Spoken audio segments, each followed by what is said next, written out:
Sebelum melanjutkan, jangan lupa subscribe dulu. Terima kasih. Bab 65, 4 Pahlawan yang tak tertandingi. Istana Naga dikenal sebagai tempat suci untuk berkultivasi, dan memang pantas menyandang nama itu. Lanjut Kepala Istana White. 4 kuil bumi, api, air, dan angin, tanah rahasia langit dan bumi, dan paviliun rahasia adalah 3 harta karun Istana Naga. Mereka sangat membantu para murid Istana Naga. Mengenai manfaat dari 3 harta karun tersebut, kalian akan memahaminya secara bertahap di masa mendatang. Selain itu, ada juga 2 tempat untuk berlatih. Gerbang Naga dan Istana Surgawi. Gerbang Naga yang baru saja kau coba adalah tempat terbaik untuk menguji kemajuan para murid Istana Naga. Tempat ini dapat mengukur secara akurat persepsi para murid terhadap alam esensi langit dan bumi. Adapun Istana Surgawi, itu digunakan untuk menguji kekuatan secara keseluruhan. Biasanya, tidak ada yang akan pergi ke Istana Surgawi. Hanya murid yang memiliki cukup kekuatan untuk meninggalkan Istana Naga yang akan pergi ke Istana Surgawi. Kepala Istana White hanya menjelaskan beberapa kondisi dasar Istana Naga lagi. Tidak lama setelah itu, dia tiba di istana bersama Jian Wushuang dan Yang Zaixuan. Setiap murid Istana Naga akan memiliki satu rumah. Kamar kalian juga ada di rumah ini, kata Kepala Istana White kepada mereka. Jian Wushuang dan Yang Zaixuan segera menyadari bahwa rumah besar itu berisi 4 rumah terpisah, meskipun areanya tidak luas. Fatih Wang, suara Master Istana White bergema di seluruh area. Oh, aku datang, suara kasar bergema kembali. Setelah itu, seorang pria gemuk besar berblaus bergegas keluar dari satu ruangan dan sosok pemalu bergegas keluar dari ruangan lain. Jian Wushuang memandang 2 orang yang datang. Pria gemuk besar itu tidak tinggi, tetapi dia sangat besar, beratnya hampir 300 jin. Wajah besar itu, lebih besar dari orang biasa, ditutupi dengan senyuman. Tetapi senyuman itu tampak sangat aneh dari sudut manapun Anda melihatnya. Sedangkan orang satunya, dia adalah seorang gadis tinggi kurus dengan rambut biru panjang. Seorang gadis muda yang tampaknya baru berusia 14 atau 15 tahun. Dia mengikuti pria gemuk besar itu, menunduk dengan sangat malu. Sepertinya dia takut untuk bertatapan mata dengan Jian Wushuang dan Yang Zaixuan. Kepala Istana White melirik pria gemuk besar itu dan berkata kepadanya, mulai sekarang, mereka akan tinggal di istana bersamamu. Kamu dapat membawa mereka dan membiasakan mereka dengan lingkungan Istana Naga. Tidak masalah.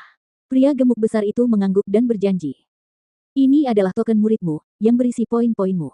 Di Istana Naga, poin sangatlah penting. Banyak sumber daya di Istana Naga yang hanya dapat ditebus menggunakan poin, kata Kepala Istana White. Jian Wushuang dan Yang Zaixuan mengambil token dan memeriksa nomornya. 2000 poin. Jian Wushuang merasa gembira, lalu dia melihat token Yang Zaixuan. Dia memiliki 6000 poin penuh. Saya hanya punya 2000 poin, tetapi dia punya 6000 poin, 3 kali lipat poin saya. Mungkinkah poin itu bergantung pada berapa banyak level yang Anda lalui di Gerbang Naga? Jian Wushuang merenung dalam hati. Menurutnya, itulah satu-satunya kemungkinan dalam situasi tersebut. Baiklah, anak-anak kecil, pastikan untuk bekerja keras. Bertahun-tahun dari sekarang, aku berharap untuk melihat 2 murid hebat lainnya muncul dari Istana Nagaku, kata Kepala Istana Putih, yang tersenyum dan kemudian segera pergi. Setelah Kepala Istana Putih pergi, lelaki gemuk besar itu segera menoleh dan memperkenalkan dirinya, namaku Wang Yuan, dan gadis di sebelahku adalah Surou. Pendekar pedang, kata Jian Wushuang. Yang Zaixuan juga memperkenalkan dirinya. Pendekar pedang, Yang Zaixuan, kedatanganmu membuat istana ini sangat penuh. Ayo, untuk pertemuan pertama, kita berempat perlu minum sebentar, jawab Wang Yuan sambil tersenyum. Kemudian, dia mengangkat tangannya dan sebuah teko anggur muncul. Setelah tutupnya dibuka, aroma anggur segera menyebar. Mencium aromanya, Jian Wushuang tersenyum. Sementara di sisi lain, ekspresi acuh tak acuh Yang Zaixuan juga sedikit rileks.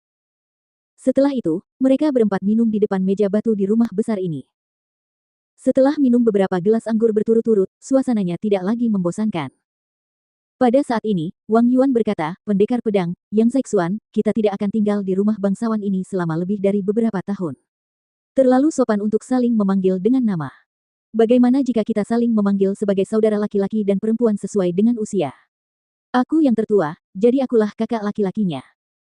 Yang Zaixuan, usiamu hanya sedikit lebih muda dariku, jadi kamu adalah saudara kedua. Pendekar pedang, kau, saudara ketiga. Adapun Surou, dia adalah saudara perempuan keempat kami. Baik-baik saja. Wang Yuan tersenyum dan melihat sekeliling. Baiklah.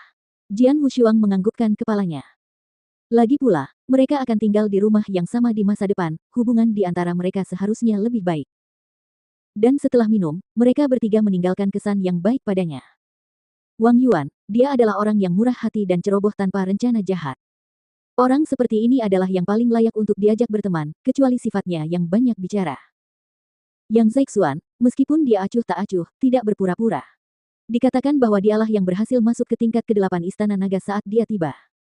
Dengan bakat seperti itu, dia masih bersedia duduk bersama mereka untuk minum-minum. Matanya tidak menunjukkan sedikit pun kesombongan. Intinya, berteman dengannya sangatlah berharga. Adapun yang terakhir, gadis kecil Surou, dia sangat pemalu dan pendiam sehingga dia tidak berani mengatakan sepatah kata pun saat mereka minum. Jian Wushuang merasa sedikit aneh pada awalnya, tetapi kemudian dia mendengar dari Fatih Wang bahwa ketika Surou masih kecil, dia telah dijual ke sebuah rumah besar sebagai seorang gadis pembantu.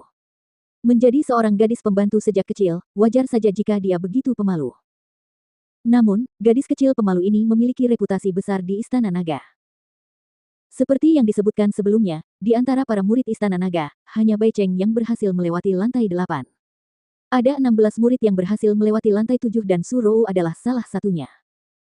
Dan yang paling penting, tahun ini, Surou baru berusia 14 tahun. Surou yang berusia 14 tahun berhasil menembus level ke-7 gerbang naga. Apa artinya itu?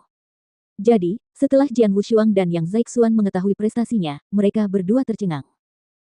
Begitu pula dengan Surou, dia juga layak untuk dijadikan teman. Oleh karena itu, setelah mendengar usulan Wang Yuan, Jian Wushuang langsung menyetujuinya. Yang Zeixuan seperti biasa bersikap acuh tak acuh, tidak menolak ataupun menentang. Adapun gadis pemalu Surou, dia menganggukkan kepalanya dengan malu-malu. Haha, karena tidak ada yang keberatan, mari kita buat keputusan ini final. Mulai sekarang, kita berempat adalah saudara kandung. Kita akan berbagi suka dan duka bersama. Kata Wang Yuan, lalu dia tersenyum dan mengangkat cangkir untuk bersulang. Tanpa ragu, Jian Wushuang dan Surou segera mengangkat gelas mereka. Sedangkan Yang Zeixuan, ia merenung sejenak, lalu mengangkat gelasnya juga. Kuang. Setelah acara bersulang selesai, lahirlah dinasti Tianzong yang tersohor dan 4 pahlawan tak tertandingi di surga dan bumi.